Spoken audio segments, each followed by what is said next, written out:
नमस्कार। सदनामा की ओर से आ गई हूँ लेकर दिनांक 10 जुलाई 2024 का संपादकीय लेकर, जिसका शीर्षक है आटा सस्ता डाटा महंगा, यह महंगाई कहाँ है। जिसे लिखा है हमारी सह संपादक विनय कुमार शुक्ल ने। लेखक कोलकाता रहते हैं। आज का हमारा विषय मोबाइल डाटा को लेकर है। डाटा एक महत्वपूर्ण विषय ही नहीं बल्कि एक हिस्सा भी बन गया हमारे जीवन का। परंतु मोबाइल की जो रिचार्ज की बढ़ोतरी दिन पे दिन होती जा रही है, इससे जो लोग अफोर्ड कर पाते हैं उन पर तो कोई असर नहीं पड़ता है, परंतु गरीब लोग इससे पीड़ित हो सकते हैं। हो सकता है कि उन्हें प्रॉब्लम हो। जानते हैं इस संबंध में आगे क्या कहते हैं हमारे संपादक महोदय। 1 जुलाई से भारत की तीनों अग्रणी कंपनियों के कॉल से लेकर डाटा तक की दरें बढ़ गई। सुनने में यह बात मामूली सी लग सकती है, पर शायद आप नहीं जानते कि इस वर्तमान युग में मोबाइल कंपनियों के हाथों में इतनी ताकत है कि वह लोगों को अपना गुलाम बना रही हैं और बनाती जा रही हैं। यकीन नहीं होता ना? आइए आपको दिखाते हैं कि यह कैसे हो गया है या हो रहा है। ये जो बढ़ोतरियों का दौर चला है, उसमें जो समर्थ है उनके लिए यह वृद्धि कोई मायने नहीं रखती, पर जो हाशिए पर रहने वाले बेहद गरीब हैं, उनमें से अधिकांश एक झटके में मोबाइल की पहुंच से बाहर हो जाएंगे। यह है जियो का न्यूनतम प्लान, जो बेसिक फ़ोन वालों के लिए नहीं है, बिना डाटा के भी नहीं। एयरटेल के पास भी वही है। 2 GB डेटा तो लेना ही होगा और इसकी न्यूनतम दर 199 रुपये है। और ये है वोडाफोन वाले साहब, जिनका रेट दर थोड़ा सा कम तो है, पर अन्य की अपेक्षा मुफ्त कॉल नहीं है इनकी सेवा में। एक समय था जब भारत में केवल BSNL की सेवा हुआ करती थी।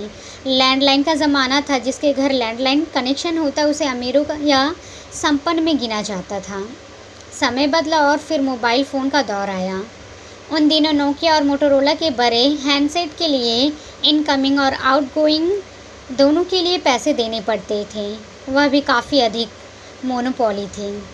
बाज़ार में BSNL के बाद एयरटेल हच आया, जो आगे चलकर वोडाफोन हुआ। BSNL अमीर हुआ करता था। अन्य निजी कंपनियां BSNL के टावर का प्रयोग करती थीं। कलकत्ता में मेट्रो चलती थी। जब मेट्रो रेल सुरंग में होती तब नेटवर्क नहीं लगता था, पर इसी बीच बड़ी सफाई से एयरटेल ने मेट्रो में कुछ ऐसा किया कि केवल उसका ही नेटवर्क मेट्रो के सुरंग में चलने लगा। चूँकि BSNL उन दिनों बड़ी और सरकारी कंपनी थी, तो उसका सिम लेना भी बहुत कठिन होता था। यहाँ तक कि कभी कभार तो सुविधा शुल्क भी देना पड़ता था। गांव-गांव का इसका नेटवर्क था। सन 2000 के आसपास अचानक एक तूफान आया और फ़ोन के बाज़ार में कर लो दुनिया मुट्ठी में स्लोगन से रिलायंस ने कदम रखा और फिर चित्र बदलने लगा। हालांकि इसने WLL अर्थात वायरलेस लूप लाइन और CDMA के नाम से सेवा शुरू की थी, पर धीरे धीरे उसने इस सेवा में रोमिंग जुड़वाया और फिर GSM की सेवा भी ले ली।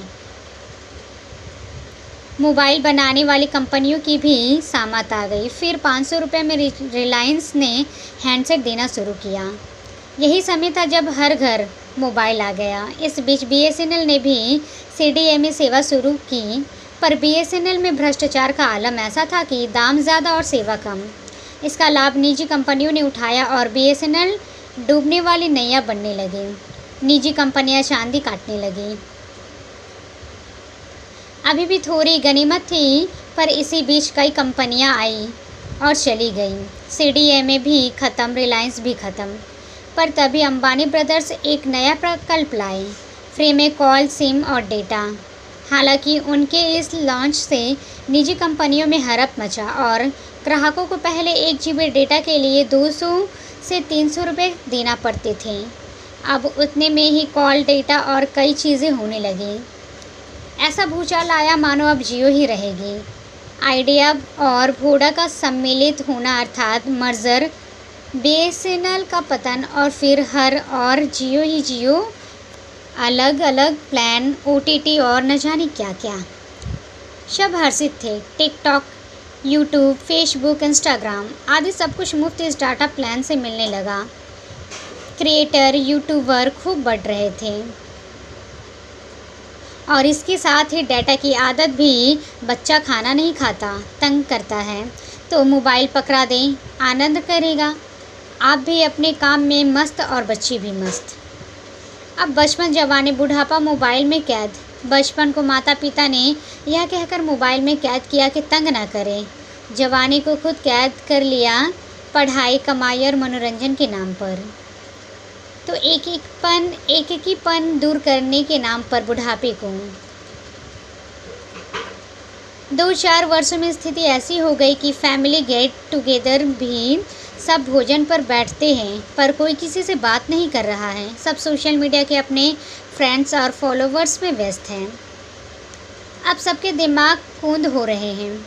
उत्पादकता के स्थान पर मादकता और न जाने क्या क्या समाज को मुक्त भाव से यह मोबाइल दे रहा है। मोबाइल बाज़ार का यह हाल है कि अब यदि बाज़ार में रहना है तो एयरटेल, वोडाफोन को भी जियो के सस्ते चलना होगा, जियो के ही रास्ते में। और जियो ने रेट बढ़ाए तो सबने बढ़ा दिए। यह तो छोटी सी शुरुआत है। बीएसएन ने बढ़ती दर के बावजूद खरीदारी करने की मजबूरी दे दी है। इसके साथ ही बैंकिंग सेवा, मनोरंजन, लोक सेवा, लोन, सरकारी सेवा, सब कुछ मोबाइल के माध्यम से। सरकारी कर्मचारी को यदि ई-फाइल, ईमेल या सरकारी काम करना है तो एंड्रॉयड फ़ोन रखना अनिवार्य है, क्योंकि लॉगिन करने के लिए कवच ऐप ज़रूरी है। इसलिए न चाहते हुए भी आपको फ़ोन रखना और रिचार्ज करना ही होगा। गैर सरकारी है तो आपके लिए भी सेवाएं OTP आधारित है, जो इनके ही भरोसे हैं। अब एंड्रॉयड है तो हैकिंग भी है। नाना प्रकार के ठगी और लूट अब एंड्रॉयड के माध्यम से ही हो रही है। अर्थात हैकर तो लूट ही रहे हैं, मोबाइल कंपनी भी अपने आगोश में समाज, संस्कृति आदि सबको ले रही हैं। आने वाला समय इस बाज़ार में मोनोपोली व्यवसाय को बढ़ावा दे रहा है। और फिर जैसे निजी व्यवसाय आने वाले समय पर इस बाज़ार में मोनोपोली व्यवसाय को ही बढ़ावा दें। फिर जैसे निजी विद्यालयों में पढ़ने वाले बच्चों के अभिभावक विद्यालय प्रशासन के हाथों प्रताड़ित और शोषित होने को मजबूर है, वैसे ही यह मोबाइल संचालक भी जनता को क्रमशः शोषण और गुलामी के दौर में ले जाने को तैयार हैं। तो ये था दोस्तों हमारा आज का विषय। कल फिर लौटेंगे एक नए विषय के साथ। तब तक के लिए नमस्कार।